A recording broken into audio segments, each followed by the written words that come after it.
আমি হব মদিনা সারা বেলা ঝাড়ুদার রওজার কিনারে কেটে যাবে দিন আমার স্বপ্ন যদি হয় গো পূরণ ধন্য হবে মোর জীবন মরণ আমি হব মদিনার সারা বেলা ঝাড়ুদার রওজার কিনারে কেটে যাবে দিন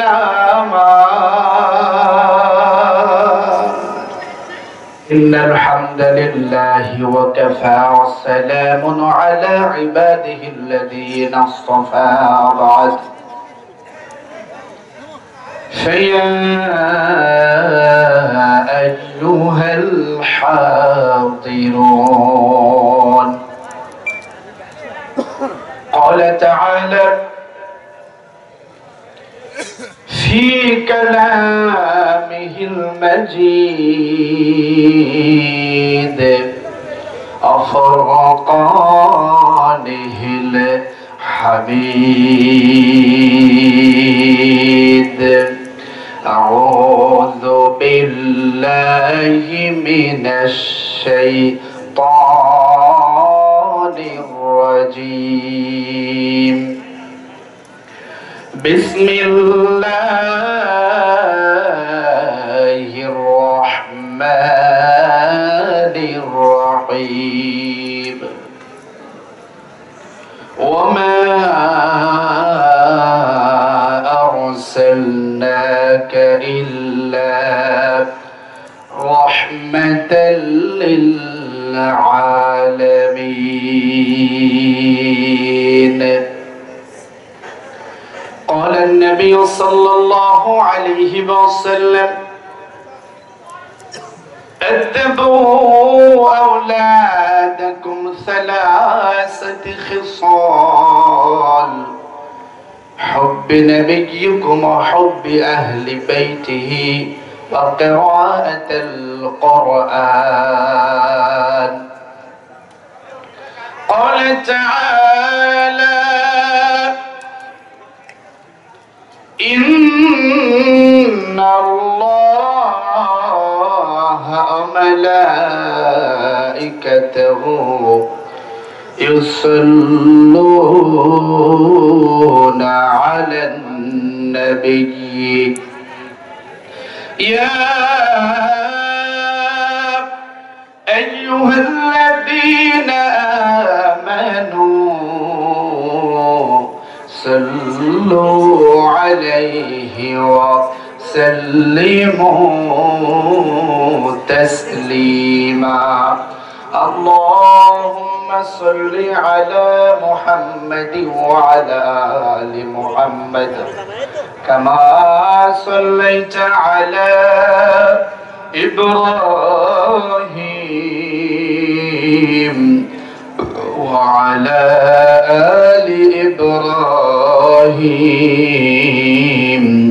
إنك حميد مجيد اللهم بارك على محمد وعلى آل محمد كما باركت على إبراهيم وعلى آل إبراهيم إنك حميد الحمد لله যশোর জেলার অন্যতম একটি ইসলামী আন্দোলনের ঘাঁটি আমার সবচেয়ে প্রিয় একজন ভাই অ্যাডভোকেট গাজী এনামুল হক হাফিজাহুল্লাহ আমাদকৃত ইসলামের রাজধানী মনিরামপুর। এই মনিরামপুরের লক্ষণপুর পশ্চিম পাড়া জামে মসজিদ এবং তরুণ যুব সমাজ কর্তৃক আয়োজিত আজকের এই চতুর্থ বার্ষিক ঐতিহাসিক তাফসীরুল কোরআন মাহফিলের সম্মানিত সুযোগ্য সাহেব সদর মুহতারাম সভাপতি বিশিষ্ট ইসলামী চিন্তাবিদ রিঙ্গুড়াহাট ফাজিল বিএ মাদ্রাসার সম্মানিত মুহতারাম সাহেব সদর উপাধ্যক্ষ, আমার মতো হাজারো সাইফুল্লাহ বিন কোরবানের উস্তাদুল আসাতিজা সাইয়্যিদুল মুহতারাম হজ্জতুল আল্লাম হাফিজ মাওলানা আব্দুর রউফ হাফিজাহুল্লাহ বারাকাল্লাহু ফি হায়াতিক ওয়া আকরামাকাল্লাহ। সকলেই পড়ছি আল্লাহুম্মা আমিন। আজকের মাহফিলের সহ সভাপতি হিসেবে যিনি আমাদেরকে ধন্য করেছেন বিশিষ্ট ইসলামী চিন্তাবিদ মাওলানা জাকাতুল্লাহ হাফিজাহুল্লাহ। আজকের মাহফিলের প্রধান আকর্ষণ এবং প্রধান আলোচক হিসেবে যিনি আলোচনা করে আমার পরে আপনাদেরকে ধন্য করবেন ইসলামী সঙ্গীত অঙ্গনের এবং অপসংস্কৃতি দূরীকরণের এক বীর পুরুষ, যার সঙ্গীতের মাধ্যমে ওয়েস্টার্ন কান্ট্রিগুলা বস্তা পচা সংস্কৃতি এখন মরতে বসেছে। আমাদের সকলেরই প্রিয়, সকলেরই ভালোবাসার প্রিয় ভাই বিশিষ্ট ইসলামী চিন্তাবিদ জনাব মোহাম্মদ শিল্পী কবির বিন সামাদ হাফিজাহুল্লাহ বারাকাল্লাহু ফি হায়াতিক ওয়া আকরামাকাল্লাহ। সকলেই পড়ছি আল্লাহুম্মা আমিন। আজকের মাহফিলে আমার আগে যিনি আলোচনা করে আপনাদেরকে ধন্য করলেন হাফিজ মাওলানা ইউনুস আহমদ হাফিজাহুল্লাহ। কথা বলেছেন মনিরামপুর এই উপজেলার গণমানুষের নেতা, আপনার আমার সকলেরই সুপরিচিত প্রিয় রাহবার জনাব মাওলানা ফরিদ উদ্দিন হাফিজাহুল্লাহ। রব্বে করিম তার এই গোলামকে হায়াতে তাইবা শিফায়ে কামিলা আজিলা দান করুক। সকলে পড়ছি আল্লাহুম্মা আমিন। আজকের মাহফিলে উপস্থিত রয়েছেন নাম না জানা অনেকে, যাদের নাম ধরে আমি অধম গুনাহগার ক্ষুদ্র সাইফুল্লাহ বিন কোরবান একটু দোয়া করতে পারলে নিজেকে ধন্য মনে করতাম। বিভিন্ন মাদ্রাসার শিক্ষক উস্তাদুল আসাতিজাগণ, বিভিন্ন দলের দায়িত্বশীলেরা আমার সামনে বসে আছেন। এই মুহূর্তে লক্ষণপুর এলাকা ভাগ্যবান কিছু মানুষ, সুবহানাল্লাহ বলেন। বলেন তো এখানে আমাদেরকে কে নিয়ে এসেছেন? আমরা কি স্বইচ্ছায় এসেছি নাকি আমাদের মালিক আমাদেরকে এনেছেন? আল্লাহ বলছেন আল্লাহু ইয়াজতাবি ইলাইহি মান ইয়াশা ওয়া ইয়াহদি ইলাইহি মান ইউনিব। আমি রব্বে করিম আল্লাহ সুবহানাহু ওয়া তাআলা আমার সব বান্দা বান্দীকে কোরআনের জন্য কবুল করি না। আমি আল্লাহ যাদেরকে হেদায়েত দিয়ে ইকামতের দিনের পথে কবুল করি একমাত্র তাদেরকে ইয়াজতাবি বাছাই করে নির্বাচন করে আমার দিকে ডেকে নিয়ে আসি। বসে আছেন এই মুহূর্তে এই জনপদের শ্রেষ্ঠ কিছু মানুষ, মুরব্বী کرام, কলিজার টুকরা যুব সমাজ, ছোট্ট ছোট্ট ক্ষুদ্র ক্ষুদ্র আল্লাহর বান্দারা, ছোট সোনামণিরা পর্দার আড়ালে বসে আছেন। আমার সম্মানিত মা বোনেরা, মাইকের আওয়াজ যত দূর পর্যন্ত যায় সমস্ত দল মত ধর্ম বর্ণ নির্বিশেষে সকলের জন্য দোয়া করে দোয়া চেয়ে আমি সাইফুল্লাহ বিন কোরবান আবারও সালাম জানাচ্ছি। আসসালামু আলাইকুম ওয়া রাহমাতুল্লাহ। যাবতীয় সমস্ত প্রশংসা বিশ্ব চরাচরের সার্বভৌম ক্ষমতার অধিপতি, যিনি এক এবং অদ্বিতীয়, যার কোনো শরীক নাই, লা শারীকা লাহু, যিনি আমাদের রাতের আধার দিনের আলো প্রকাশ্য এই জীবনের ক্ষুদ্র থেকে ক্ষুদ্রতর সমস্ত গুনাহ সম্পর্কে অবগত। আমরা বহুবিধ অযোগ্যতা অদক্ষতা অপরাধকে সামনে নিয়ে জীবনের সমস্ত গুনাহ সমূহকে মিটিয়ে নেবার আশায় রব্বি কারীমের সমস্ত জাতি এবং সিফাতি নামগুলোকে সামনে রেখে আমরা সকলেই শুকরিয়ার কালাম পড়ছি আলহামদুলিল্লাহ। দরুদ এবং সালাম মানবতার মহান আলোর দিশারি, যারা আদর্শিক বিপ্লবে উদ্ভাসিত হয়েছে বিশ্ব মানবতা, আলোকিত হয়েছে মানব সভ্যতা, সেই নবীর উপরে দরুদ এবং সালাম পেশ করে পড়ছি সাল্লাল্লাহু। আজকের মাহফিলের আয়োজক হচ্ছে যুব সমাজ। কারা বলেন তো? সকলে বলুন। যুগে যুগে ইসলামকে প্রতিষ্ঠা করার জন্য সবচেয়ে যুবকদের ভূমিকা ছিল বেশি। কোরআন এবং হাদিসের আলোকে আমার যুবক ভাইদের সম্পর্কে কিছু কথা বলে আমি আমার তেলাওয়াতকৃত আয়াতের দিকে যেতে চাই। পড়ছি ইনশাআল্লাহ।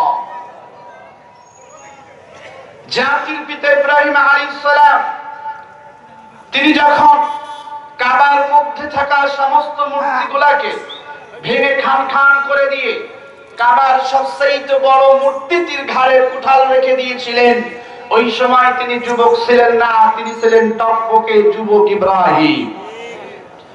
আল্লাহ রাব্বুল আলামিন সে কথা বলছেন দুনিয়ার মানুষরা, আমার পয়গম্বর ইব্রাহিম قالوا سمعنا فتى يذكرهم يقال له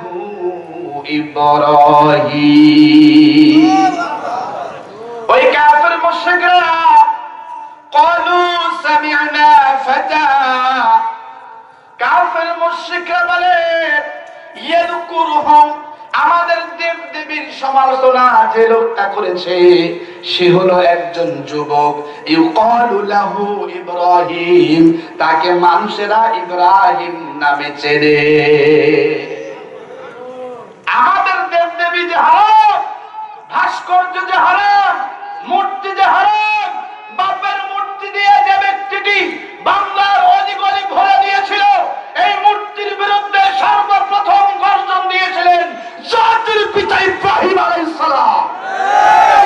তখন তিনি বৃদ্ধ ছিলেন না, ছিলেন টকবকে যুবক। তাহলে মূর্তির বিরুদ্ধে সর্বপ্রথম ফতোয়া দিয়েছিলেন আমাদের পিতা ইব্রাহিম আলাইহিস সালাম। সুবহানাল্লাহ বলেন। তখন তিনি বৃদ্ধ ছিলেন না, তিনি ছিলেন টকবকে যুবক।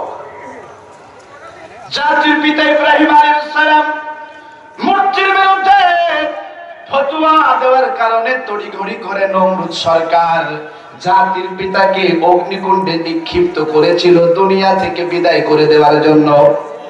ঠিক তেমনি বর্তমান 5 আগস্টের আগে যারা এই জমিনে ছিল, তার বাপের মূর্তির বিরুদ্ধে যারা ফতোয়া দিয়েছিল তাদেরকেও তড়িঘড়ি করে গ্রেফতার করে ফাঁসি দেওয়ার পায়তারা করেছিল।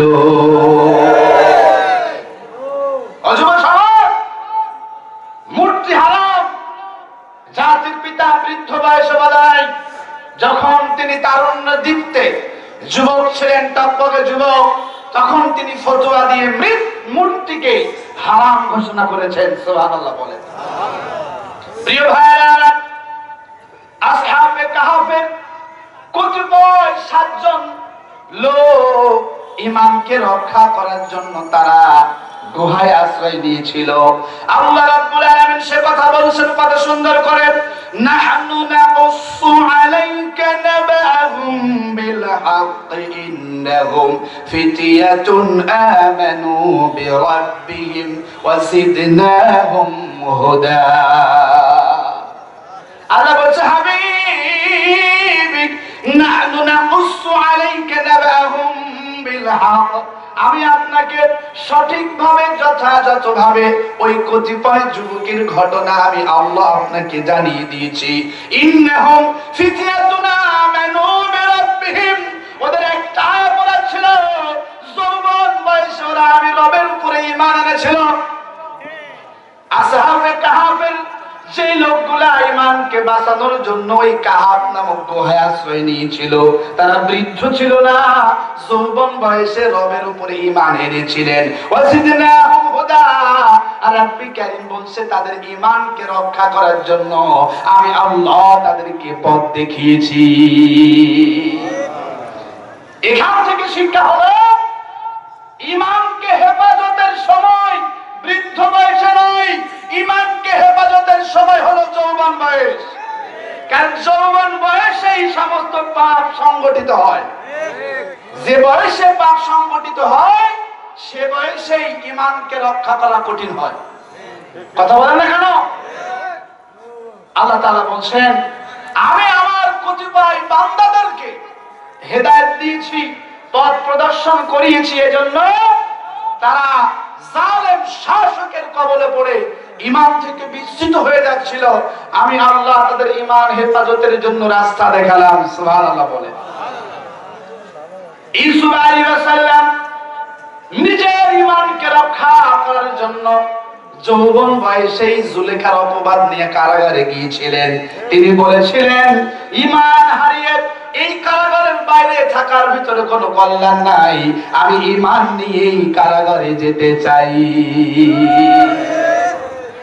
সমস্ত গুনাহ মানুষ করে যৌবন বয়সে। কোন বয়সে? প্রিয় যুবক ভাইরা, যৌবন মানেই বন্ধু, যৌবন মানে আড্ডা, যৌবন মানে খেলাধুলা মাস্তি নয়।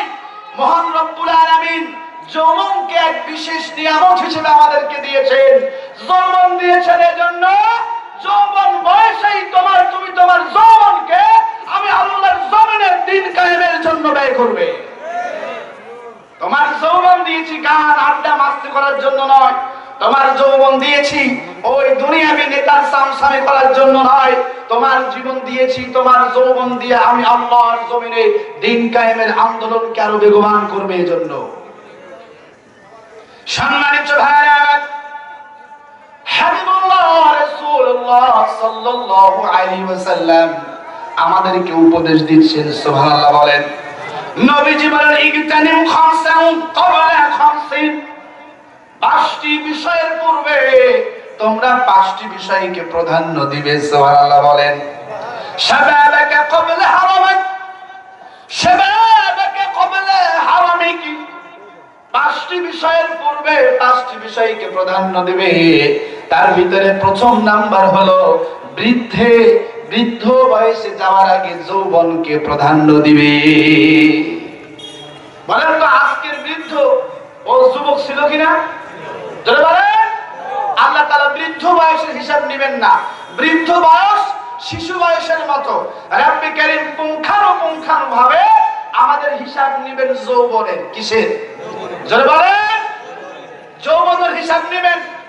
নবীজি বলছেন আরশে যেদিন কিয়ামতের ময়দানে ইয়াউমা ইয়াফিরুল মারউ মিন আখিহি ওয়া উম্মিহি ওয়া আবিহি ওয়া সাহিবাতিহি ওয়া বানিহি, যেই দিন ভাই ভাইকে রেখে পালায়া যাবে, স্বামী স্ত্রীকে পালায়া যাবে, যেই দিন আলাখিল্লাহু ইয়াউমাইদিন বা'দুহুম লিবা'দিন আদুউন লিল মুত্তাকিন, বন্ধু বন্ধুর শত্রু হয়ে যাবে, যেই দিন ওই বিশাল সূর্য মানুষের মাথার উপরে চলে আসবে, মগজগুলা টকবক করতে থাকবে, মানুষগুলা ইয়া নাফসি বলবে।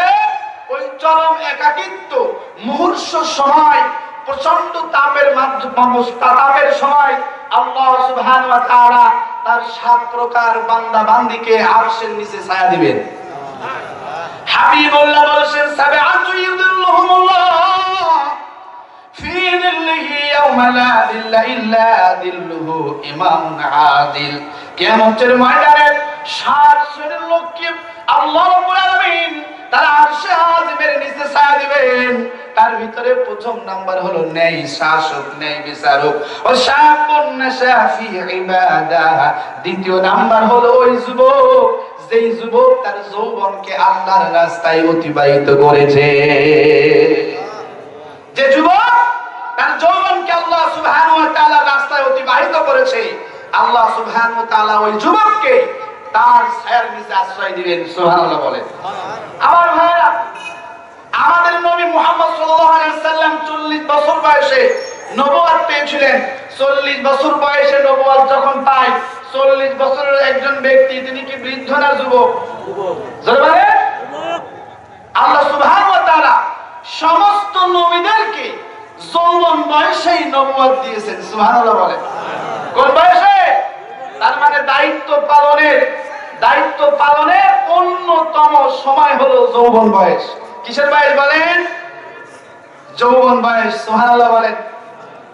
রাসূলুল্লাহ সাল্লাল্লাহু আলাইহি ওয়াসাল্লাম নবুয়তের আগে হিলফুল ফুজুল নামক একটি সংগঠন গঠন করেছিলেন যুবকদের নিয়ে। কেন? যাতে করে এই সমাজকে, এই ঘুরে ধরা সমাজকে একটি সোনালী সমাজে রূপান্তর করতে পারে। সুবহানাল্লাহ বলেন। আমার ভাইরা, ইসলামের ঘোর দুশমন আবু জাহেল কে বলেন তো? ইসলামের ঘোর দুশমন আবু জাহেল ইসলামের ক্ষতি সাধন করার জন্য সব চেষ্টা করেছে, কিন্তু ব্যর্থ কে করেছেন? আল্লাহ।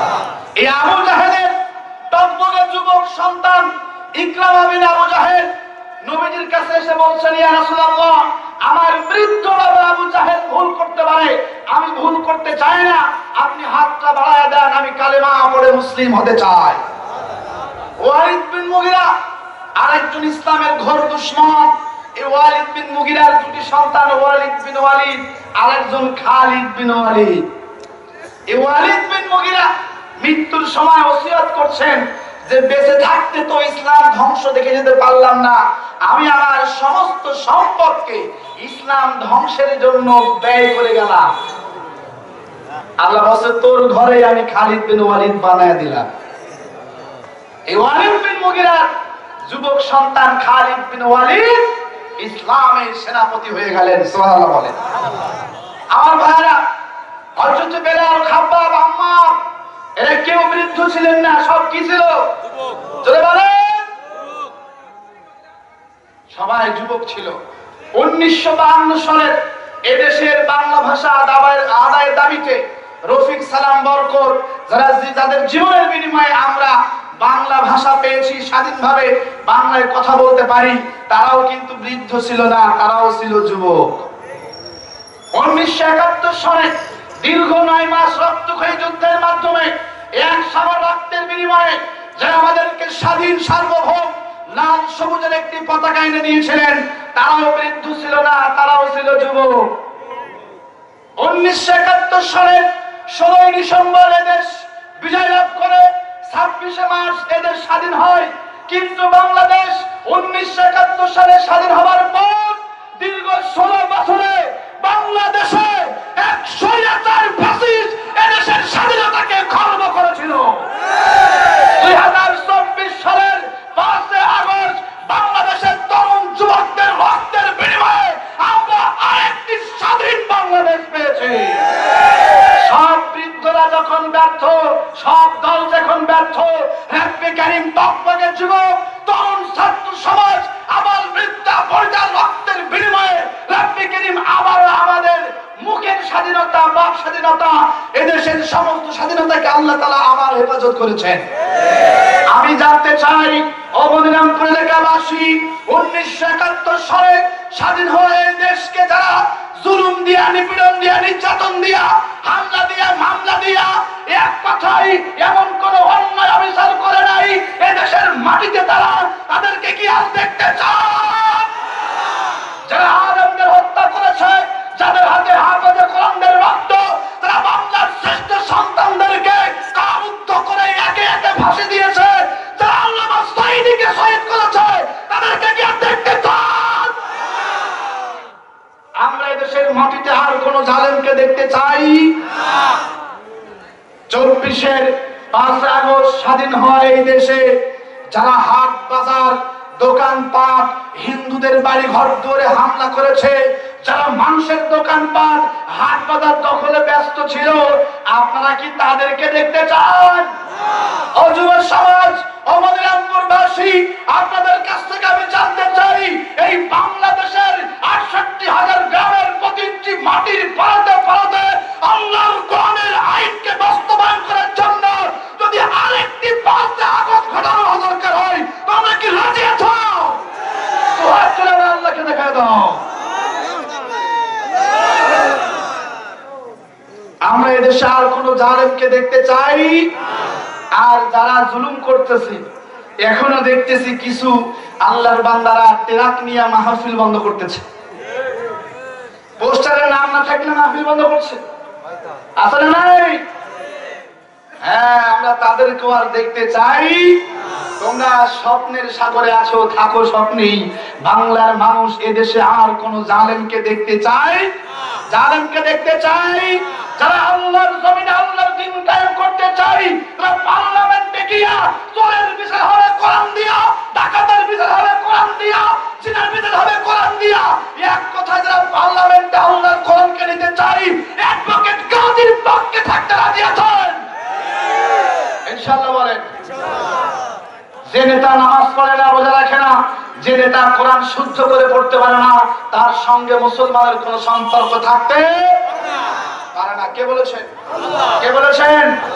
আমরা মুসলমান কোরআনকে মানবো ইনশাআল্লাহ। বলেন আমরা এই দেশে আর কোন জালেমকে আসতে দিব না। প্রয়োজনে আরেকটি 1971 সংগঠিত হবে, প্রয়োজনে আরেকটি 24-এর 5 আগস্ট সংগঠিত হবে। আপনারা আমার জীবনের মাধ্যমে এদেশের সমস্ত জালেমকে রুখে দিব ইনশাআল্লাহ। ইনশাআল্লাহ বলেন। ইনশাআল্লাহ বলেন। আমাদের সঙ্গে কে আছেন? দরবার কে আছেন? আল্লাহ থাকলে কি আর কারো লাগে? ভয় নাই ওরে, কোনো ভয় নাই, আল্লাহ যদি থাকেন সহায়। ঠিক না? দুর্গম গিরিপথ পাড়ি দিয়ে যায়, ভয় নাই ওরে, কোনো ভয় নাই।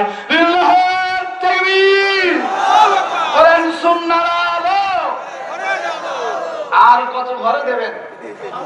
হ্যাঁ, আমার ফরিদ ভাই তো ভুলেই গেল। বলেন কোরআন সুন্নাহর আলো, সংসদে যাও। আল্লাহ তাআলা আমাদের সবাইকে, বিশেষ করে যুব সমাজকে এই জমিনে দ্বীন কায়েমের পথে কবুল করুক, আমিন। যুব সমাজ, তোমাদের প্রচেষ্টার মাধ্যমে হয়েছে আজকের মাহফিল। তোমরা আরেকটি প্রচেষ্টা করো, মনিরামপুরে কোনো জালেম থাকার জায়গা পাবে না। এই জমিন শাহজালাল শাহপরানের জমিন, এই জমিন আল্লামা সাইদের আবাদকৃত জমিন। এই জমিনে আমরা আর কোন আলেম বিদ্বেষী, কোরআন বিদ্বেষীকে আর দেখতে চাই না ইনশাআল্লাহ। বলেন। প্রিয় উপস্থিতি, আপনাদের সামনে আমি কোরআন কারীমের যে আয়াতখানা তেলাওয়াত করেছি, এই আয়াতের আলোকে আমরা কিছু কথা বলতে চাই ইনশাআল্লাহ। বলেন। আলোচ্য আয়াত হলো সকলের জন্য মডেল হবে একজন, তিনার নাম কি? জোরে বলেন। মুহাম্মদুর রাসূলুল্লাহ সাল্লাল্লাহু আলাইহি ওয়াসাল্লাম। নবী মুহাম্মদ সাল্লাল্লাহু আলাইহি ওয়াসাল্লাম আমাদের যে আদর্শ হবে, এটা কি আমরা গায়ের জোরে বলছি? না। জোরে বলেন। না। আমাদের কাছে দলিল আছে তো? আছে। কি দলিল? আল্লাহ বলছেন, লাকাদ কানা লাকুম ফি রাসূলিল্লাহি উসওয়াতুন হাসানাহ। সুবহানাল্লাহ বলেন। লাকাদ কানা লাকুম, অবশ্যই তোমাদের জন্য রেখেছি, উসওয়াতুন হাসানাহ, উত্তম আদর্শ। সুবহানাল্লাহ বলেন। কার জীবনে? রাসূলের জীবনের ভিতরে। সুবহানাল্লাহ বলেন। সেই রাসূলের নাম কি? মুহাম্মদ সাল্লাল্লাহু। বলেন, সেই রাসূলের নাম কি? এখন আমাদের বিষয় হলো, ও মালিক, আমরা মুহাম্মদ সাল্লাল্লাহু আলাইহি ওয়াসাল্লামের আদর্শ মানলে আমাদের লাভটা কি? যারা হলিয়ার জ্যাকবের সেকুলারিজম মানে, যারা নিকোলো ম্যাকিয়াভেলির জাতীয়তাবাদ মানে, যারা কার্ল মার্কসের সমাজতন্ত্রবাদ মানে, যারা অ্যাডাম স্মিথের পুঁজিবাদ মানে, যারা মানুষের তৈরি করা তন্ত্রমন্ত্র মানে, তাদের একমাত্র মাকসাদ হলো এই দুনিয়া। বলেন। আর আমাদের মাকসাদ কি? দুনিয়ার শান্তি আখিরাতে, দুনিয়ার শান্তি আখিরাতে। সুবহানাল্লাহ বলেন। যারা মানুষের তৈরি করা তন্ত্রমন্ত্র দিয়ে রাজনীতি করে, ওদের মূল মাকসাদ হলো দুনিয়া। আর আমাদের মাকসাদ দুনিয়ার শান্তি আখিরাতে।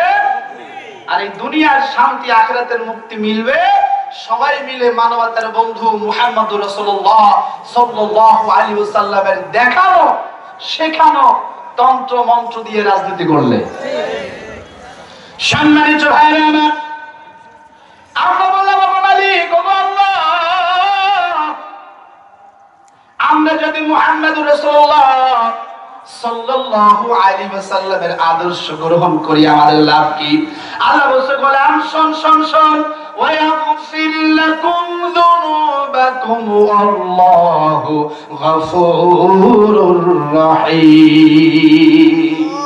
তোরা যদি আমার হাবিব, আমার পয়গম্বর, আমার বন্ধু মুহাম্মদ সাল্লাল্লাহু আলাইহি ওয়াসাল্লামের আদর্শ গ্রহণ করিস, ওয়া ইয়াগফির লাকুম যুনুবাকুম ওয়াল্লাহু গফুরুর রহিম, আমি আল্লাহ তোদের রাতের আধার দিনের আলো, প্রকাশ্য প্রকাশ্য তোদের জানা অজানা, তোদের সগীরা কবিরা, এক কথায় তোদের জীবনে যত গুনাহ করেছিস বান্দা, তোদের জীবনের সব গুনাহ আমি আল্লাহ মাফ করে দেব। আজ পর্যন্ত কি কেউ বলতে পেরেছে জিয়াউর রহমানের আদর্শ মানলে গুনাহ মাফ? বলতে পারবে? জিয়াউর রহমান, মুজিব, হুসাইন, মোহাম্মদ এরশাদ, এদের আদর্শ মানলে জীবনের গুনাহ মাফ কেউ বলতে পারবে? কখনো বলতে পারে না, কিয়ামত পর্যন্ত বলতে পারবে না। কিন্তু আমরা যারা মুহাম্মদ সাল্লাল্লাহু আলাইহি ওয়াসাল্লামের আদর্শ মানি, আমাদের মালিক বলেছেন দুনিয়ার মানুষ তোদের জীবনের সব গুনাহ আমি আল্লাহ ক্ষমা করে দেব।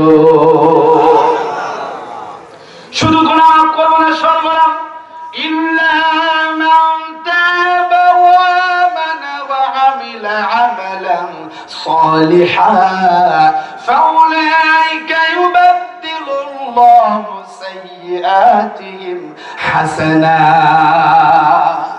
গোলাম শোন, যদি তোরা আমি আমার রাসূলের আদর্শের দিকে তাওবা করে ফিরে আসতে পারিস রে গোলাম শোন, তোদের জীবনের সব গুনাহ শুধু মাফ করে দেব না, তোদের গুনাহগুলোকে আমি আল্লাহ সওয়াবে রূপান্তর করে দেব।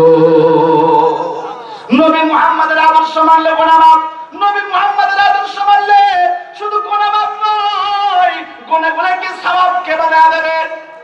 জোরে বলেন, আমার কথা বুঝতেছেন তো? মুহাম্মদ সাল্লাল্লাহু আলাইহি ওয়াসাল্লামের আদর্শ যদি আমরা মানতে পারি গুনাহ মাফ, মুহাম্মদ সাল্লাল্লাহু আলাইহি ওয়াসাল্লামকে যদি নেতা হিসেবে গ্রহণ করতে পারি, শুধু গুনাহ মাফ নয়, গুনাহগুলোকে আমার মালিক সওয়াবে রূপান্তর করে দিবে। আমরা বললাম ও মালিক, যদি আমরা নবী মুহাম্মদ সাল্লাল্লাহু আলাইহি ওয়াসাল্লামের আদর্শ গ্রহণ করি আমাদের আর লাভ কি? আল্লাহ বলেন শোন গোলাম, যদি তোরা দুনিয়া এবং আখিরাতে সফল হতে চাস, আমি আল্লাহ তোদেরকে বললাম আমার নবীর আনুগত্য করে নাও। আল্লাহ বলেন আমান ইউতিইল্লাহ রাসূলুহু ফাকাদ ফাযা ফাওজান আযীমা। এই দুনিয়ার অর্থবিত্ত, টাকা পয়সা, যশ খ্যাতি, এই দুনিয়ার জনপ্রিয়তা, এই দুনিয়ার ক্ষমতা, এগুলো সফলতা নয়। সফলতা হলো নবী মুহাম্মদের আদর্শ মানতে পারা। এই দুনিয়া কত টাকার মালিক হলাম, কত পয়সার মালিক হলাম, এগুলা সফলতা নয়। সফলতা হলো নবী মুহাম্মদ, নবী আরবি, রাহমাতাল লিল আলামিনের আদর্শ গ্রহণ করতে পারা। সুবহানাল্লাহ বলেন। আমার ভাইরা যদি বুঝে থাকেন এবার একটু বলেন, আজকে যারা হোলি একজাকো জেদা ক্রুশো, আজকে যারা স্বপ্নের ডিসপ্লেটো ইয়াদাম স্মিথ, আজকে যারা বঙ্গবন্ধু জিয়াউর রহমানের আদর্শ গ্রহণ করেছে, ওরা সফল না ব্যর্থ? বলেন ব্যর্থ, সম্ভব নয়। ওয়াল্লাহি ওয়াল্লাহি বলছি, কিয়ামত পর্যন্ত মানুষের তৈরি করা তন্ত্র মন্ত্র, মানুষের ইল্লা মুহাম্মদ সাল্লাল্লাহু আলাইহি ওয়াসাল্লাম এছাড়া আর কোন তন্ত্র মন্ত্র আদর্শ দিয়া এই জমিনের 1 ইঞ্চি মাটিতে শান্তি আসে নাই, আসবেও না। শান্তি আসবে রাহমাতুল লিল আলামিনের আদর্শ যদি আমরা বাস্তবায়ন করতে পারি।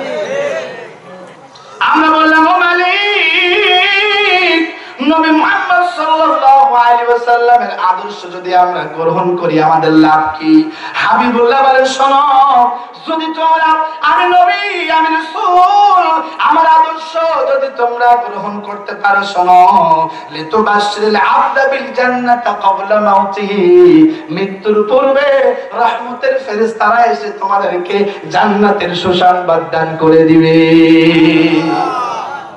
যদি আমরা নবী মুহাম্মদের আদর্শ গ্রহণ করতে পারি, মৃত্যুর পূর্বে যে মৃত্যু বাউতে তাও আনতুম লা তাশউরুন, যে মৃত্যু আসবে আকস্মিক ভাবে, অতর্কিত ভাবে, বুঝে ওঠার আগে, যে সময় আর দুনিয়ার টাকা পয়সা অর্থবিত্ত জনপ্রিয়তা আমাদের কোনো কাজে আসবে না, সেই সময় হাবিবুল্লাহ বলছেন, হে দুনিয়ার মানুষ, আমি নবীর আদর্শ যদি তোমরা গ্রহণ করতে পারো, ওই মুহূর্ত অবস্থায় রহমতের ফেরেশতা, তাফসীরে এসেছে 500 রহমতের ফেরেশতারা এসে বলবে, আল্লাহ তাখাফু ওয়া লা তাহজানু ওয়া বিশিরু বিল জান্নাতি আল্লাতী কুনতুম তুআদুন। এই নবীর আদর্শ মানলে ওয়ালারা, তোদের ভয় নাই, চিন্তা নাই, তোরা ওই জান্নাতের সুসংবাদ গ্রহণ কর, যে জান্নাতের পাদদেশ দিয়ে রাব্বি কারীমের কুদরতি ঝর্ণা প্রবাহিত। তাহলে নবীজির আদর্শ মানলে মৃত্যুর পূর্বে জান্নাত পাওয়া যায়। আমরা বললাম, ও হাবিব, আপনার আদর্শ মানলে আর কি লাভ, আপনি আমাদেরকে বলে দেন। নবীজি বলেন, ওয়ারফিআত লাহু 10 দারাজাত, আল্লাহ তাআলা তার নৈকট্য লাভের জন্য 10টি মর্যাদা তারে বৃদ্ধি করে দেয়। আমরা বললাম, তোমার আদর্শ গ্রহণ করলে আমাদের আর কি লাভ? নবীজি বলেন, আওলান নাস বি ইয়াউমাল কিয়ামাতি আকসারুহুম আলাইয়া সালাহ।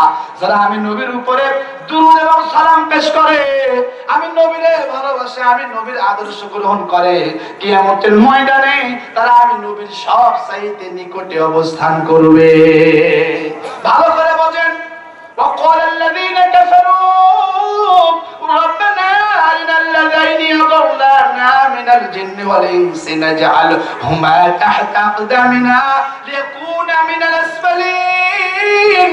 যেদিন কর্মীরা বলবে, মালিক, দুনিয়ার জিন এবং মানুষের মধ্য থেকে যারা আমাদেরকে পথ ভ্রষ্ট করেছে তাদেরকে দেখায়া দেন, আজকে তাদেরকে পদদলিত করে অপমানিত করে আজকে আমরা জাহান্নামে যেতে চাই।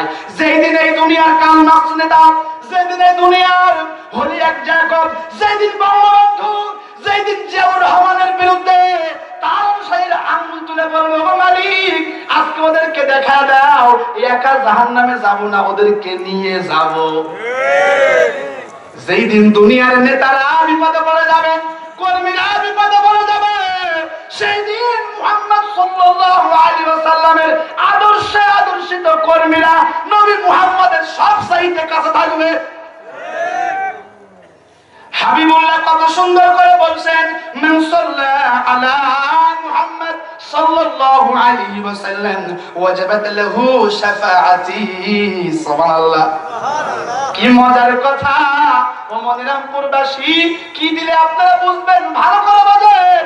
যেদিন সব নেতারা ইয়া নাফসি ইয়া নাফসি বলবে, যেদিন আদম সফিউল্লাহ, ইব্রাহিম খলিলুল্লাহ, মুসা কালিমুল্লাহ, যেদিন ইসমাঈল জবিহুল্লাহ, ঈসা রূহুল্লাহ, ইল্লা মুহাম্মদ সাল্লাল্লাহু আলাইহি ওয়াসাল্লাম, যেদিন সমস্ত নবীরা, শুধু আমার নবী বাদে সমস্ত নবীরা সিজদায় পড়ে গিয়ে ইয়া নাফসি বলবে, দুনিয়ার সব নেতারা, সমস্ত পীর আউলিয়া গাউস কুতুব, সব মানুষরা যেদিন ইয়া নাফসি করবে, নবী বলেন, ও দুনিয়ার মানুষ, সেই কঠিন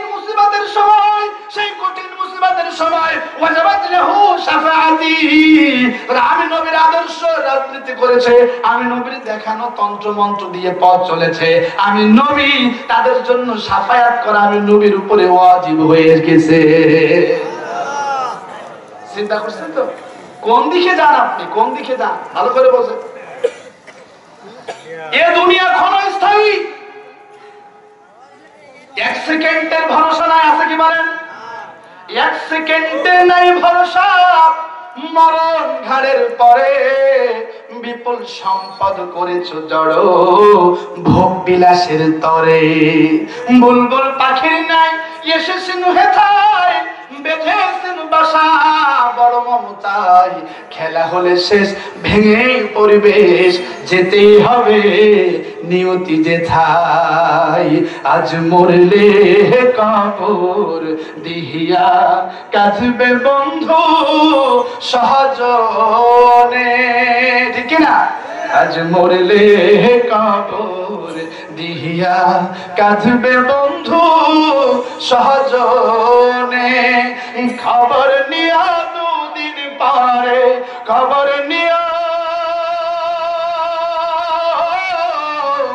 খবর নিও দুদিন পরে তোমায় মনে রাখে কজনে আজ মরিলে কবর দিয়া কাঁদবে বন্ধু সজনে আছো তুমি তোমায় ছাড়া হয় না অনেক কিছু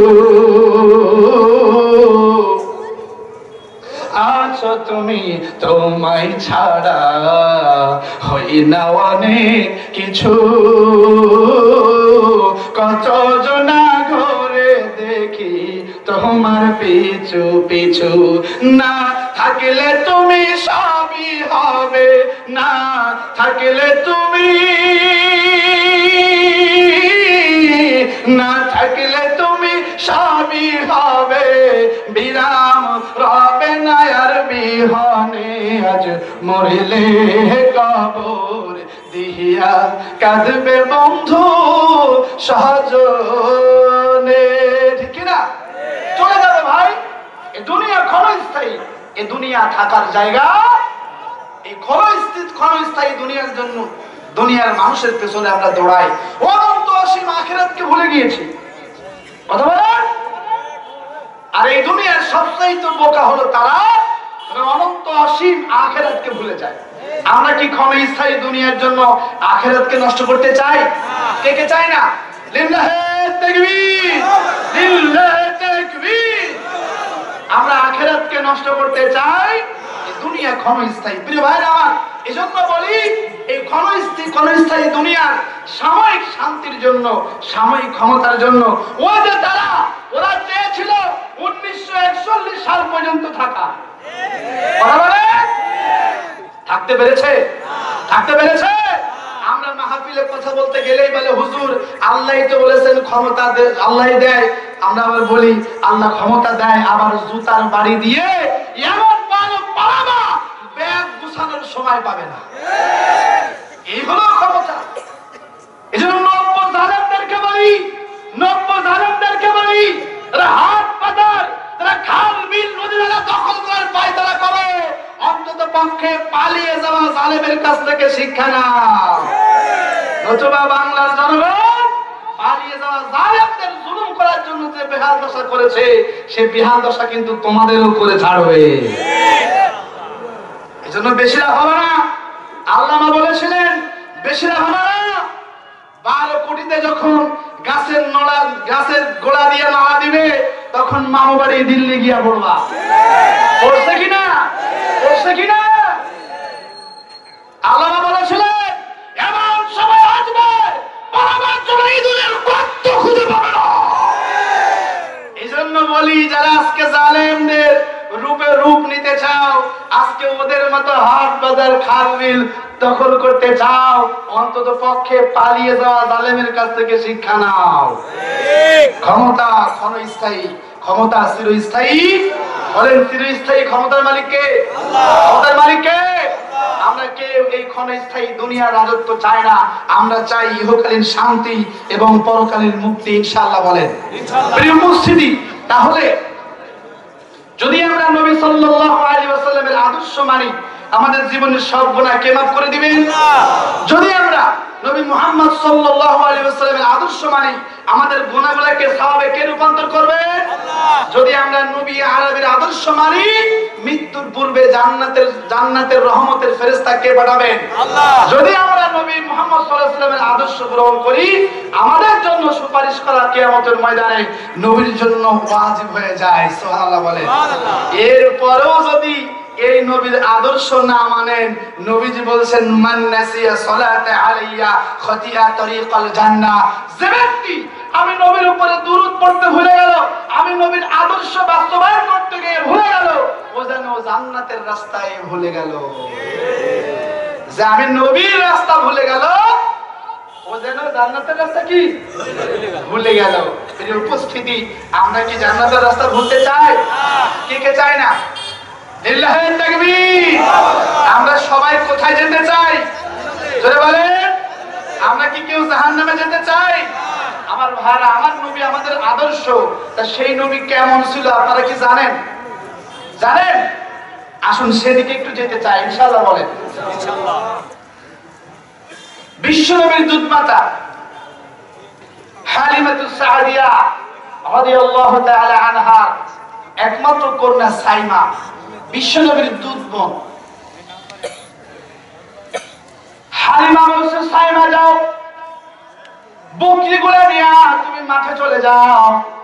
সাইমা বাইনা ধরেছে, আম্মা জান আমি বকরিগুলা নিয়ে মাঠে যেতে রাজি আছি, কিন্তু আমার সঙ্গে আমার সফর সঙ্গী হিসেবে আমার দুধ ভাই মুহাম্মদকে দেওয়া লাগবে। দুধমাতা হালিমা বলে, সাইমা তুমি মাঠে যাচ্ছ, প্রচন্ড রোদ, মরুভূমির ধুধু বালি, সেখানে তো কোনো ছায়া নাই, কেন তোমার দুধ ভাই মুহাম্মদকে দিতে চাও? সাইমা বলে, আম্মা আমি আমার দুধ ভাই মুহাম্মদকে জন্য নিতে চাই। যখন আমার দুধ ভাই আমার কোলে থাকে তখন আমার বকরিগুলা এদিক সেদিক চলে যায় না, আমার দুধ ভাইকে দেখতে দেখতে আমার সঙ্গে সোজা মাঠে চলে যায়। আমার দুধ ভাই এত সুন্দর, আমি যখন ওই বিশাল মরুভূমির মাঝে বকরিগুলা নিয়ে যাই, সূর্য যখন তাপ দেয়, আমি যখন ঘামতে থাকি, আম্মা যখন আমার দুধ ভাই মুহাম্মদ যখন আমার কাছে থাকে, তখন মেঘমালা এসে আমাকে ছায়া দিয়ে শীতল করে দেয়। আমি যখন তীব্র গরমে ছটফট করি, কোথা হতে জানো আমার দুধ ভাই মুহাম্মদকে সবুজ বর্ণমালা পাখিগুলা এসে তারপর দিয়া বাতাস দিতে থাকে, আমি শীতল হয়ে যাই। আম্মা আমার দুধ ভাই মুহাম্মদের চেহারা এত সুন্দর, আমার দুধ ভাই যখন আমার কোলে থাকে, আমার বকরিগুলা খুব দ্রুত খাবার খেয়ে তাদের উদর পেট ভর্তি করে ফেলে। এই জন্য দ্রুত খাবার খেলে দ্রুত পেট ভরে যাবে, আর যখন আমি বসে থাকি তারা দ্রুত খাবার খেয়ে আমার চারিপাশে গোল দিয়ে বসে আমার দুধ ভাই মুহাম্মদের দিকে এক নজরে তাকায়া থাকি। আমার এই জন্য আমি আমার দুধ ভাই মুহাম্মদকে চাই। আমার দুধ ভাই এত সুন্দর, আমার দুধ ভাইয়ের সৌন্দর্যে আকাশের ওই সূর্য পর্যন্ত মুগ্ধ হয়ে যায়। আমার নবী মুহাম্মদ কেমন ছিল? ও দুনিয়ার মানুষ, আজকে তুমি আদর্শ গ্রহণ করো যে সারা জীবন বিড়ি সিগারেট দিয়া বাগাতে খাইতে খাইতে জীবন যৌবন শেষ। কোন নেতার আদর্শ গ্রহণ করো? আর আমার নেতার ঘাম দিয়া খুশবু বের হতো, আর তোমার নেতার গায়ে গন্ধে কাছেই যাওয়া যায় না। বলে আমার নবী কেন আদর্শ, কেন আদর্শ? সাহাবে কিরামগণ প্রায় বলতেন কান্না ওয়াজহু ওয়ারাকাহু মুসফা, আমার নবীর চেহারা যেন কোরআনের প্রতিটা পৃষ্ঠার মতো সুন্দর। হযরত আলী বলছেন, এ দুনিয়ার মানুষ, আমার নবী এত সুন্দর, মান রাআহু বাদিহাতান হাবা ওয়া মান খালাতাহু মা'রিফান আহাব্বা ইয়াকুল না'ইতু লাম আরা ক্বাবলাহু ওয়া লা বা'দা মিছলা রাসূলুল্লাহ।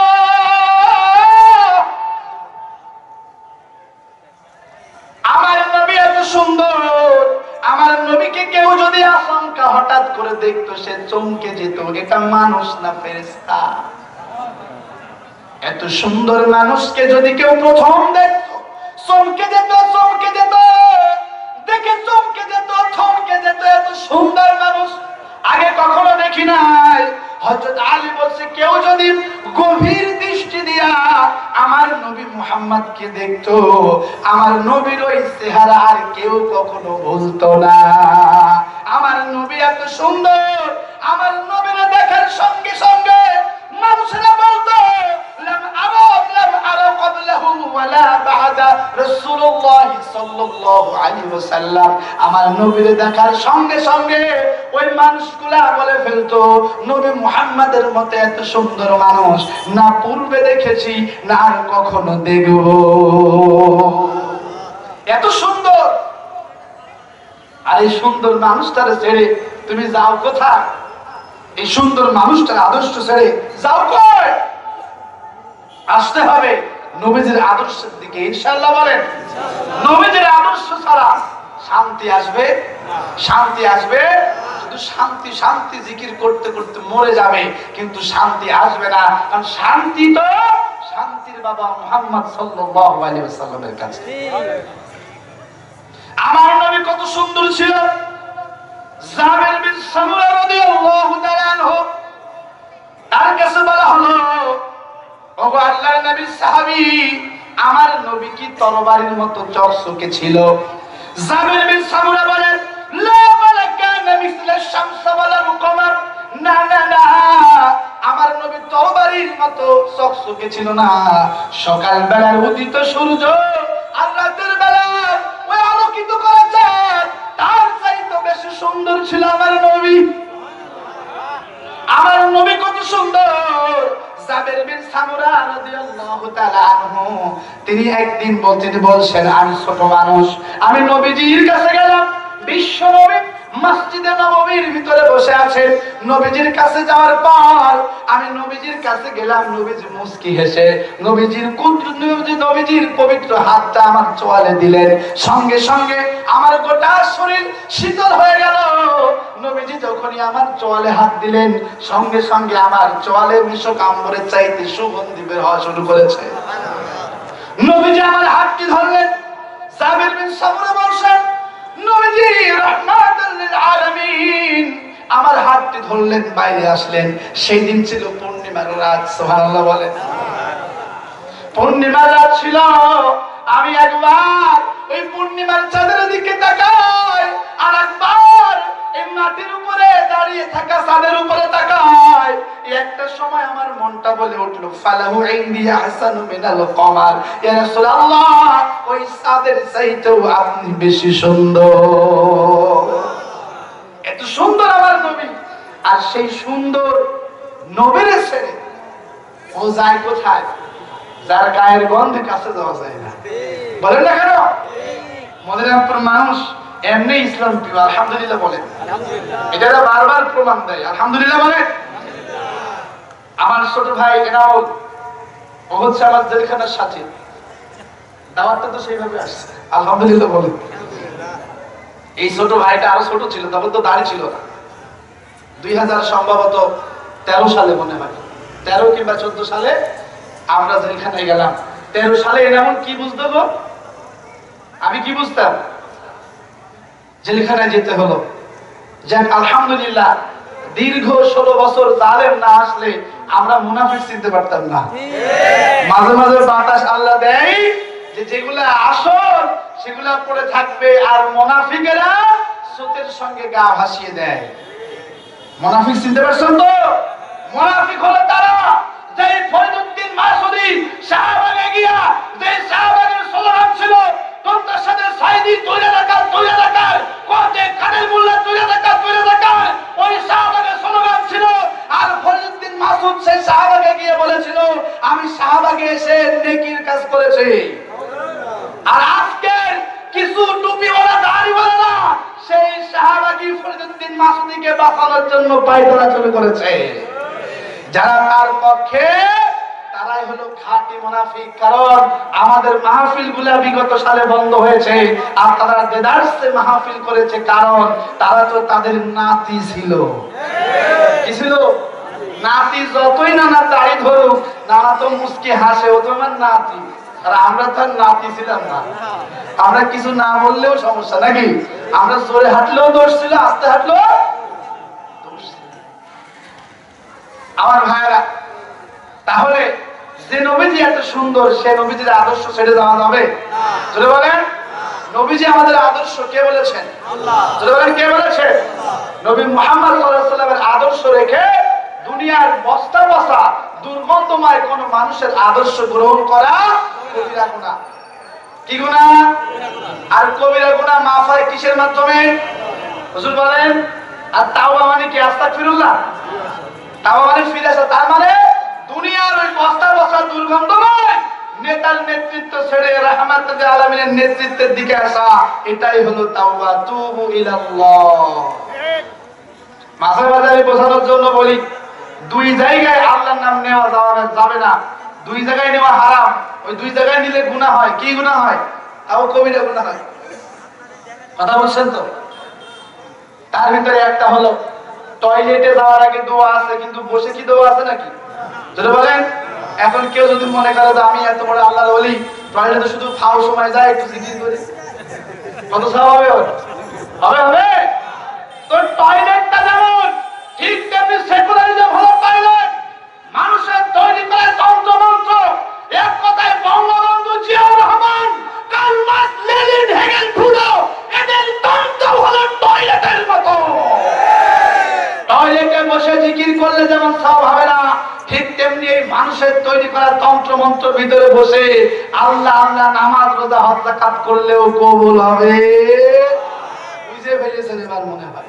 আল্লাহ আমাদের সঠিক বুঝদান করুক, আমিন বলেন। আরে ভাই, সওয়াবের কাজ, নামাজ পড়াও সওয়াব, ছাড়াও সওয়াব। 3 সময় নামাজ পড়া কি? এখন দেখতেছে আমি তো খুব বুজুর্গ, আমি 24 ঘন্টা পড়ব, হবে? নবী শিখিয়েছেন নামাজ পড়াও সওয়াব, ছাড়াও রোজা রাখাও সওয়াব, ছাড়াও। আর এই জমিনে দিন কায়েম আন্দোলন করা এত বড় ফরজ বিধান, যেই ফরজ বিধানের জন্য নবীজি 9 ওয়াক্ত সালাত রয়েছেন। নবীজি 17 রমজান খেজুর খেয়ে ইফতার করে রোজা ভেঙেছেন ইকামত দিনের কাজের জন্য। নবীজি ইহরামের কাপড় ভেঙে উসমান হত্যার বদলের জন্য তিনি বায়াত নিয়েছেন। এক কথায় এই জমিনে দিন কায়েমের জন্য নামাজ ছেড়ে দেওয়াও সওয়াবের কাজ। কথা বুঝছেন তো? তাহলে বিশ্বনবী সাল্লাল্লাহু আলাইহি ওয়াসাল্লাম আমাদের আদর্শ, তিনি শিখিয়েছেন নামাজ পড়াও সওয়াব, ছাড়াও পড়া সওয়াব, ছাড়াও সুবহানাল্লাহ বলেন। তাহলে মানুষের তৈরি করা তন্ত্র মন্ত্র ওটা পায়খানা, ওটা কি? আর পায়খানায় বসে যদি আমি 100 বার আস্তাগফিরুল্লাহ পড়ি, কত সওয়াব হবে গো? হবে। ঠিক তেমনি মানুষের তৈরি করা তন্ত্র মন্ত্রের মধ্যে বসে যদি ও নামাজ পড়ে, রোজা রাখে, হজ করে, যাকাত দেয়, কতগুণ সওয়াব হবে? وَقَدِمْنَا إِلَى مَا عَمِلُوا مِنْ عَمَلٍ فَجَعَلْنَاهُ هَبَاءً مَنثُورًا। আল্লাহ সুবহানাহু ওয়া তাআলা বলছেন তো সওয়াবই হবে না, বরং তোর আমলগুলোকে আমি আল্লাহ বিক্ষিপ্ত ধূলিকণায় রূপান্তর করে দেব। নাউযুবিল্লাহ। সম্মানিত ভাইরা আমার, নবীজির আদর্শ যারা মানে না তারা ঈমানদার হতে পারবে না। বিশ্বনবীর চাচা আবু তালেব, কি বললাম, সে বিশ্বনবীকে ভালোবাসতো, কিন্তু নবীজির আদর্শ মানে নাই। নবীজির আদর্শ মানে নাই, এজন্য জাহান্নামে সবচাইতে কম আযাব দেওয়া হবে বিশ্বনবীর ওই চাচাকে। জাহান্নামের ভিতরে তাকে আগুনের ফিতাওয়ালা স্যান্ডেল পরিয়ে দেওয়া হবে, যার ফলে মগজগুলো টকবক টকবক করে ফুটতে থাকবে।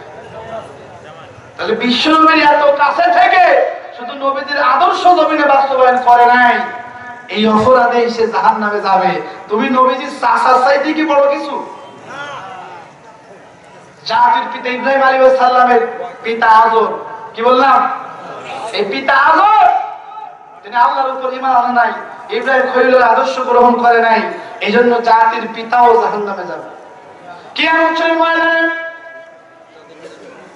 জাতির পিতার বাবা, কিয়ামতের ময়দানে জাতির পিতা যখন নবীদের চেয়ারে বসে থাকবেন, নবীদের চেয়ারে বসে থাকবেন, ওই সময় জাতির পিতার বাবারে জাহান্নামের ফেরেশতারা, জাহান্নামের দায়িত্বরত ফেরেশতারা শিকলি পরাইয়া টানতে টানতে জাহান্নামের দিকে নিয়ে যাবে।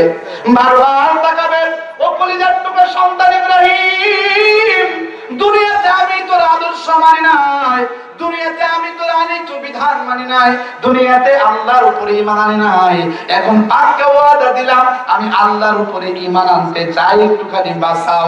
যত হোক পিতা ইব্রাহিম আলাইহিস সালাম ওই সময় রব্বে কারীমকে বলবে, ও মালিক, আপনি তো বলেছেন আমারে লজ্জিত করবেন না, তার মানে ডাইরেক্ট তো বলতে পারছে না আল্লাহ আমার বাবারে মাফ করো। তিনি বলছে, আল্লাহ আপনি তো বলেছেন আমারে লজ্জিত করবেন না, তার মানে আমার বাবারে আপনি বাঁচাইয়া দেন। আল্লাহ বলবেন, ও বন্ধু খলিল আমার, ইন্নী হারামতুল জান্নাতা আলাল কাফিরিন, বন্ধু আমার তুমি কি জানো না আমি আল্লাহ ঘোষণা করেছি কাফেরের উপরে আমার জান্নাত হারাম। তোমার বাবা আজর সে তো কাফের, তোমার আনিত বিধান গ্রহণ করে নাই, তোমার আদর্শ জমিনে বাস্তবায়ন করে নাই, তোমার বাবা তাও তার জাহান্নামে যাওয়া লাগবে। আল্লাহ বলবেন, ইব্রাহিম তুমি একটু চক্ষু বন্ধ করো, চক্ষু বন্ধ করে আবার যখন খুলবেন, খোলার দেওয়ার সঙ্গে সঙ্গে দেখবেন তার জন্মদাতা বাবাকে আল্লাহ শুকর বানায় দিয়েছে। শুকর অবস্থায় মারতে মারতে পিটাইতে পিটাইতে জখম করে জাহান্নামের দিকে নিয়ে চলে যাবে। ও আমার প্রিয় মনিরামপুরের এলাকাবাসী, আমি একটু জানতে চাই, নবীর পিতা আজও জান্নাতে যাবে না, অপরাধ হলো একটা। নবীর পিতা জান্নাতে যাবে না, অপরাধ হলো একটা, তিনি ইব্রাহিমের আদর্শ গ্রহণ করে নাই, পয়গম্বর ইব্রাহিমের আনিত জীবন বিধানকে সে গ্রহণ করে নাই। এই জন্য বিশ্ব নবীর চাচা আবু তালেব জান্নাতে যাবে না, অপরাধ একটা, বিশ্ব নবীর আনিত জীবন বিধান কোরআনকে বাস্তবায়ন করে নাই, বিশ্ব নবীর আদর্শ জীবনে বাস্তবায়ন করে নাই, এই অপরাধে তাদেরকে জাহান্নামে যাওয়া লাগবে। আমার ভাইরা, যদি বুঝে থাকেন একটু বলেন, 5 ওয়াক্ত নামাজ পড়া আমাদের উপরে কি ফরজ?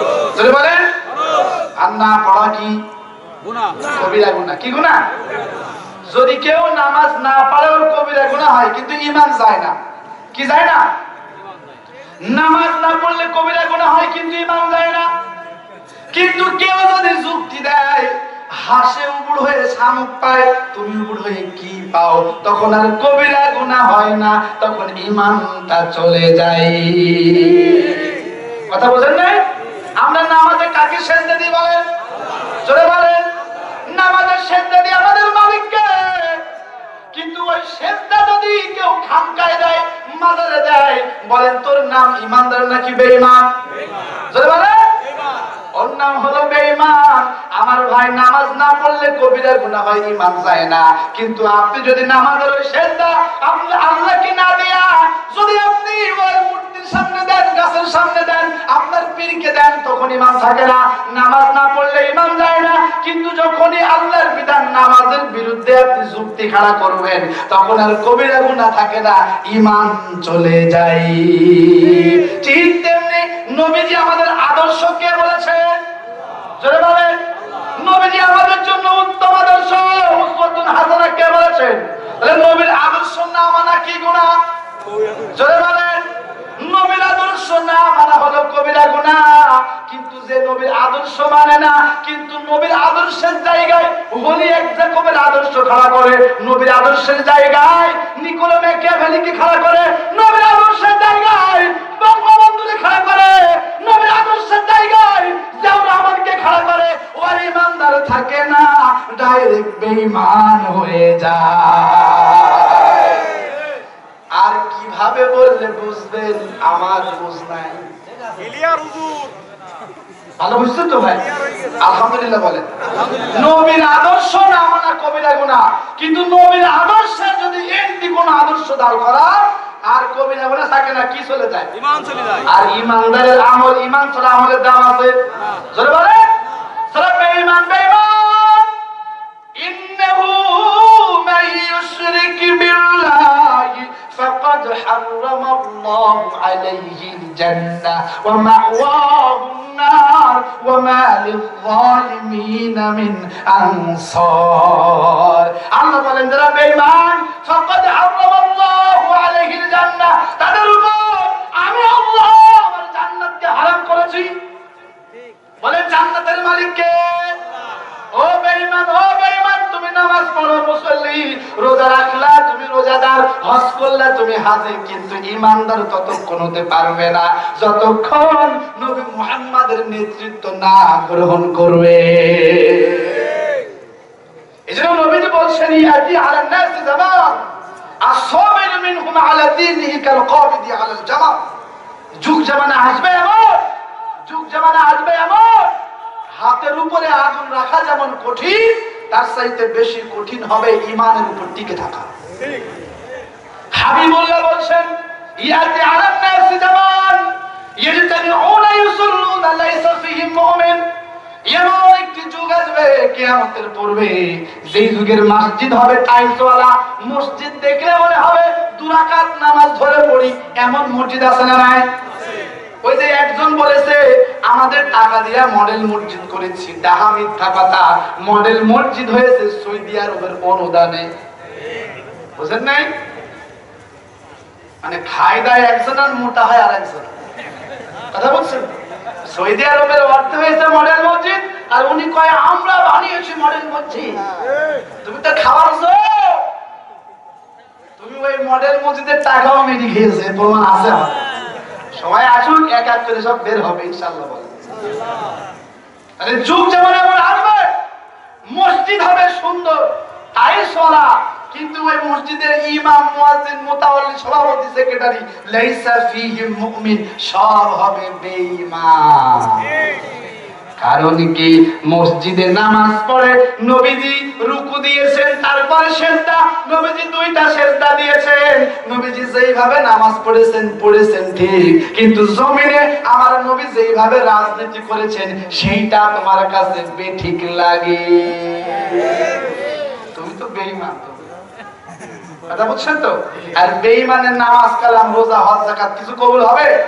কারণ হজ, যাকাত, নামাজ এক কথায় আমল কবুলের শর্ত হলো ঈমান। আর ঈমান হবে ততক্ষণ ফালা ওয়া রাব্বিকা আল্লাহ তাআলা সূরা নিসার ভিতরে বলছেন যে ফালা ওয়া রাব্বিকা হাত্তা ইউহাক্কিমুকা ফীমা শাজারা বাইনাহুম। ও নবী, আপনার রবের শপথ। নবী রবের নাম কি? বলে আল্লাহ সুবহানাহু ওয়া তাআলা। ওগো নবী, আমি আমার রব নামক নামের শপথ দিয়ে বলছি, ততক্ষণ পর্যন্ত কেউ ঈমানদার হতে পারবে না যতক্ষণ পর্যন্ত আপনার নেতৃত্ব গ্রহণ না করবে। তাহলে ঈমানদার হতে পারবে না কে বলেছে? আল্লাহ। আল্লাহ বলেছে তুই বেঈমান, তুই ঈমানদার হতে পারবি না ততক্ষণ যতক্ষণ না আমার নবীর হাকিম মানবি, আমার নবীর রায় না মানবি, আমার নবী যা বলেছে তা না মানবি। নবীজি বলেছেন তাকুনু বাইনাইনিস সাআ ফিতানু কাকিতুল লাইলিল মুযলিম ইসবিহু রাজুলু ফিহা মুমিনা ওয়ায়ুমসি কাফিরা ওয়ায়ুমসি কাফিরা ওয়াবিউ মুমিনা। হাবিবুল্লাহ বলেছেন ইয়াবিউ আকওয়ামান দীনাহুম বিআরাদিন মিনাদ দুনিয়া। এমন একটি যুগ আসবে সেই যুগে সকাল বেলায় ইমানদার তো সন্ধ্যায় সে বেঈমান, আবার সন্ধ্যায় ইমানদার তো সকালে বেঈমান। কারণটা কি? দুনিয়ার ক্ষমতার জন্য, দুনিয়ার অর্থবিত্ত, টাকা পয়সার জন্য তারা তাদের ঈমানকে বিক্রয় করে ফেলবে। দুনিয়ার ক্ষমতার জন্য, টাকার জন্য, একটা হাটের ইজারাদার হওয়ার জন্য, কথা বলেন না? ওই বিল, দিঘি, খাল, বিল দখল করার জন্য, দুনিয়ার জন্য ওরা ঈমানকে বিক্রয় করবে। আমাদের কাছে কি দুনিয়া বড় না ঈমান বড়? জোরে বলেন, জোরে বলেন। ঈমানদার আমরা কি নবীজিকে নেতা হিসেবে পেয়ে খুশি না বেজার? খুশি। কে কে খুশি? লিল্লাহে তাকবীর, লিল্লাহে তাকবীর।